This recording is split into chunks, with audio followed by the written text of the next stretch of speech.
आप सब देख रहे हैं कि ये जो लड़ाई है, ये लड़ाई छोटी मोटी नहीं है।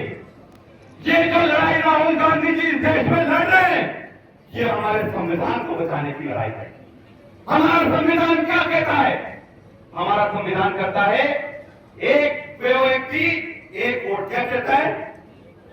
एक व्यक्ति एक वोट, मतलब एक व्यक्ति एक वोट डाल सकता है, उससे ज्यादा वोट नहीं डाल सकता। और यही हमें ताकत देता है कि सब बराबर है, चाहे वो अमीर का वोट हो, चाहे वो गरीब का वोट हो, चाहे वो सामान्य वर्ग का वोट हो, चाहे वो दलित का वोट हो, चाहे वो आदिवासी का वोट हो, चाहे वो अल्पसंख्यक का वोट हो, चाहे वो पिछड़ा का वोट हो, चाहे भी पिछड़ा का वोट हो, सबको एक वोट देने का अधिकार है। और यही हमारी सबसे बड़ी ताकत है, ये देश की हमारी नींव है कि अगर हम एक वोट दे सकते हैं तो हम लोग सब बराबर हैं। पर दिक्कत क्या आती है? दिक्कत वहां आती है जब हमारे वोट छीनने का, चुराने का प्रयास होता है। एक एक व्यक्ति 10-10, कई 100 वोट डालने का काम करता है। और जब राहुल गांधी जी ये सवाल चुनाव आयोग से करते हैं तो चुनाव आयोग भाजपा का दलाल बनता है, भाजपा की पैरवी करता है। अरे चुनौती देते हैं, अगर राहुल गांधी जी के आरोप गलत थे तो आप उन पर एफआईआर करो। है दम, है दम राहुल गांधी जी पर एफआईआर करने का, है झूठ को झूठ बोलने का ताकत। चुनाव आयोग राहुल जी पर एफआईआर नहीं करेगा, क्योंकि चुनाव आयोग को मालूम है कि चोरी पकड़ी गई है। हर विधानसभा में 20 से 25 हजार फर्जी वोट है। कितने? अगर ये 20 से 25 हजार वोट कहीं फर्जी होते तो 3 के 3 विधानसभा कांग्रेस पार्टी जीत जाती। पर ये जो फर्जी मत आता है, इनके दम पर भाजपा चुनाव जीतने की बात करती है। और यही कारण है कि अमित शाह बोलता है कि हम 50 से 60 साल तक हारने नहीं वाले। ऐसा कोई बोल सकता है? अमित शाह बोलता है कि हम तो 50-60 साल तक कांग्रेस को आने नहीं देंगे। ये जो ताकत है, ये उनकी काम करने की क्षमता पर नहीं है, ये फर्जी मतदाताओं के दम पर ये अमित शाह बोलता है, नरेंद्र मोदी बोलता है। अरे अगर राहुल जी ने झूठ बोला तो मैं चुनौती देता हूं, नरेंद्र मोदी जी आकर बोले कि झूठ बोला। नरेंद्र मोदी जी का एक भी वक्तव्य सुना आपने कि झूठ बोला है? नहीं, भाजपा के लोग ये साबित नहीं कर पा रहे, क्योंकि वो जो आंकड़े हैं वो चुनाव आयोग के आंकड़े हैं। और चुनाव आयोग के आंकड़े के दम पर ये पता चला कि एक विधानसभा में 10,000, 20,000, 30,000, 40,000, 50,000, 60,000, 70,000, 80,000, 1 लाख में 1,10,000 वोट फर्जी एक विधानसभा में निकले। कितने निकले? 1 लाख वोट। आप सोचो, अगर 1 लाख वोट फर्जी होंगे तो चुनाव जीता जा सकता है? जीता जा सकता है क्या? हम लोग इसका पसीना बहाते हैं, 5 साल मेहनत करते हैं, दिन रात नहीं करते हैं, किसी से घूस नहीं लेते हैं, किसी को प्रताड़ित नहीं करते हैं, किसी को डराते नहीं है, धमकाते नहीं है। पर चुनाव आते ही बीजेपी वाले बोलते हैं हमसे चुनाव जीत रहे। हमेशा ये बोला जाता है, कहीं आपको बीजेपी के लोग सभा लेते हुए नहीं दिखेंगे, उनके प्रचार में नहीं दिखेंगे, पर कहते हैं रात में घूमते रहे। रात में ऐसा क्या घूमते हो भाई? रात में तो जोर घूमते हैं, रात में तो जोर घूमते हैं। और बीजेपी वाले यही बोलते हैं ना, अरे हमारे लोग तो रात भर घूमते हैं। अरे भाई, रात में ऐसा कहां घूमते हैं कि कहीं नहीं दिखते, पर जब मतपेटियां खुलती है, जब ईवीएम खुलती है तो उनको ज्यादा वोट पड़ते हैं। तो हकीकत यह है, लोग उनके साथ नहीं है।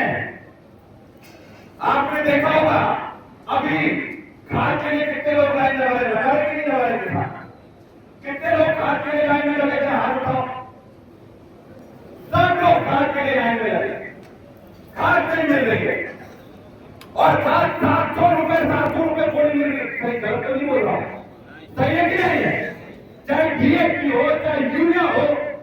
अभी 3 दिन पहले हमने आंदोलन करा था रामपुर में, खाद की बोरियां लेकर पहुंच गए तहसील पर। अरे भाई, अगर आपको पता है कि खाद की ज्यादा जरूरत है तो पहले से खाद क्यों नहीं व्यवस्था करते? तो सरकार की कमजोरी है कि नहीं है? कितने लोगों को लगता है सरकार की कमजोरी है? हाथ का है कि नहीं है? जब हमारी खाद, हमारा पैसा, तब भी आप हमारे लोगों को खाद नहीं दे रहे हैं। और अगर अभी खाद नहीं दी तो बाद में खाद का कोई चक्कर रह जाएगा क्या? रह जाएगा क्या? कोई औचित्य नहीं रह जाएगा। तो अगर करना था व्यवस्था तो इनको पहले करना था। हम लोग जाकर कलेक्टर से मिले, एसडीएम से मिले, आंदोलन भी करा और वो बोलते कि भैया खादे खराब होती तो रात रात भर सुबह 4-4 बजे लोग लाइन में खड़े होकर चप्पलों से लाइन नहीं लगाते।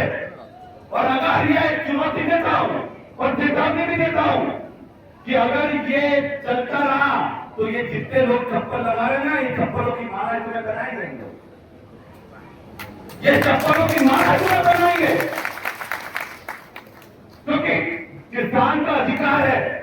एक तो पानी इतना गिर गया, फसलों का नुकसान हुआ कि नहीं हुआ? सबका हुआ कि नहीं हुआ? कितने लोगों का नुकसान हुआ जरा हाथ उठाओ। हर जन के खेत में नुकसान हुआ है।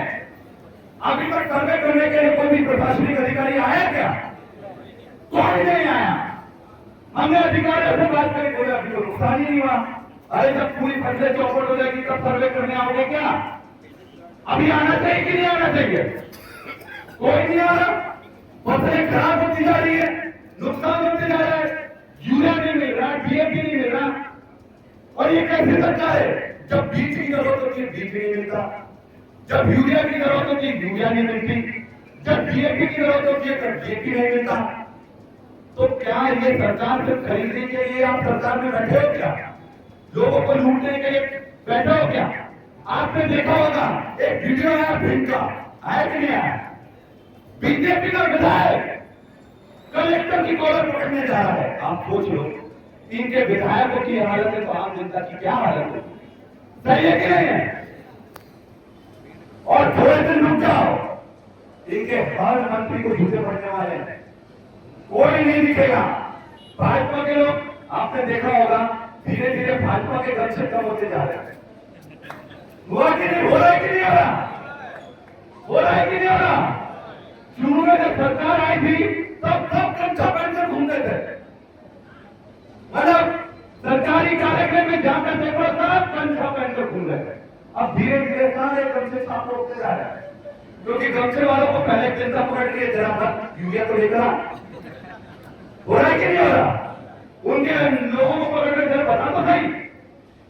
धीरे धीरे सारे गमछे खत्म होते जा रहे हैं। और आप देखो धीरे धीरे भाजपा की सदस्यता भी लोग छोड़ देंगे, बोलेंगे ये सरकार हमारी सरकार नहीं है, जनता की सरकार नहीं है, कमजोरों की सरकार नहीं है।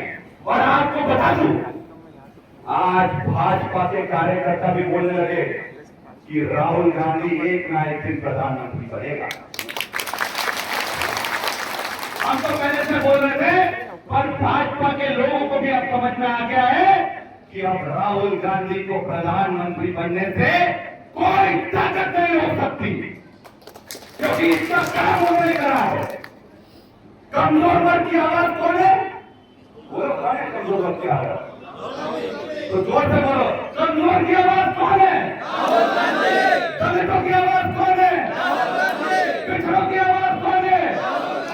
किसानों की आवाज कौन है? विद्यार्थियों की आवाज कौन है? आंगनवाड़ियों की आवाज कौन है? शिक्षकों की आवाज कौन है? सबकी आवाज एक ही है, उसका नाम है राहुल गांधी। तो गर्व होता है कि नहीं अपने नेता पर? कितने लोगों को गर्व होता है? जरा हाथ उठाओ। तो एक बार जोरदार फिर से नारा लगाए, राहुल गांधी जिंदाबाद, राहुल गांधी जिंदाबाद, राहुल गांधी जिंदाबाद। तो साथियों, आज इतनी बारिश में आप सब लोगों ने यहां आकर एक साबित कर दिया है कि आने वाला समय हम लोगों का है, कांग्रेस का है, जनता का है, हर वर्ग का है, चाहे वो सामान्य वर्ग का हो, चाहे पिछड़ा हो, चाहे व्यापारी हो, चाहे अल्पसंख्यक हो, चाहे आदिवासी हो। और इसकी लड़ाई राहुल गांधी जी नाम से लड़ रहे हैं। बिहार में जिस तरह से आनी चाहिए राहुल गांधी के नाम से, सब लोग देखते रह गए कि इतने लोग इकट्ठा कहां से हो रहे हैं। तो आपको बता दूं, अब आने वाला समय कांग्रेस पार्टी का है। और जो लोग, ये भी बता दूं, जो लोग कांग्रेस छोड़ कर बीजेपी में गए थे ना, सबके फोन आ रहे हैं, सबके फोन आ रहे हैं, सबके मैसेज आ रहे हैं कि वापस कांग्रेस में आना चाहते हैं। तो मैंने बोला कांग्रेस में आना चाहते हैं तो पहले कार्यकर्ताओं से माफी मांगो। कार्यकर्ता बोलेगा तो आओगे, नहीं आओगे।